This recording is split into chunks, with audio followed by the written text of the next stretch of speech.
In the long history of our country, the long history, the United States has never defaulted on its obligations to pay its debts. The full faith and credit of the United States has been the bedrock of our country's economic prosperity, a spotless record that both parties have for years have worked together to preserve. No matter who was president, Democrat or Republican, in the past, the other party always stepped up to the plate and said, we can't let the country default. Most recently, when President Trump was in office, Democrats stepped up on 3 separate occasions to work with Republicans to suspend the debt ceiling and continue to ensure that the U.S. was able to pay its bills, even when there was a Democratic majority in the House. We did not resort to hostage-taking or proclaim that it was the other side's responsibility. We simply knew that when it came to the debt ceiling, it was important to put aside political differences and act responsibly, no matter who sits in the Oval Office.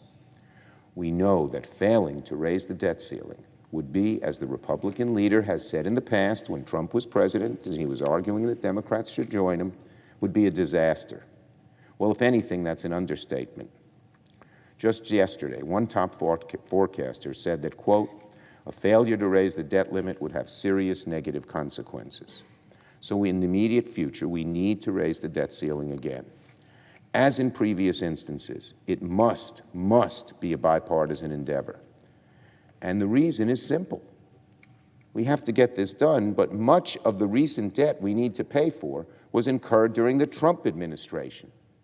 In fact, President Trump added nearly $8 trillion to the national debt, $5.5 trillion of which was since the last time the debt limit was suspended until Trump's final day in office. So in other words, $5.5 trillion of this debt is totally under Republican management in the sense, because Trump was the president and Leader McConnell was the majority leader. Democrats, we got that's when the debt was created, with Republican votes, lots of Republican votes. Both sides, led by a Republican Senate, as I said, incurred much of this debt. Senators from both parties overwhelmingly voted in support of the many laws that contributed to this obligation.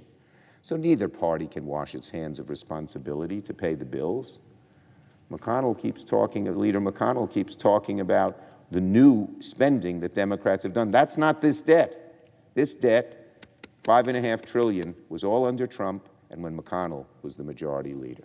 Leader McConnell was the majority leader.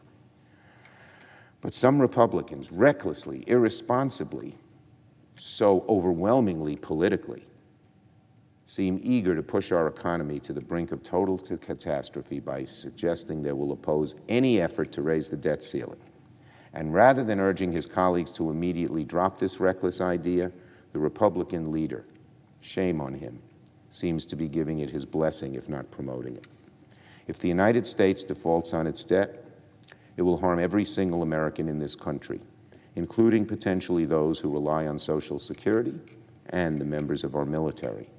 The consequences would reverberate around the world, and it would cause irreparable harm to the global economy at a time when we're all working to lift ourselves out of a once-in-a-century pandemic.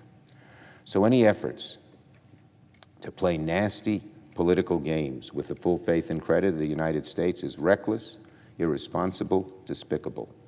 It could pose permanent damage to the U.S. economy and is a complete non-starter. In America, when it's time to pay the bills, we do it without exception.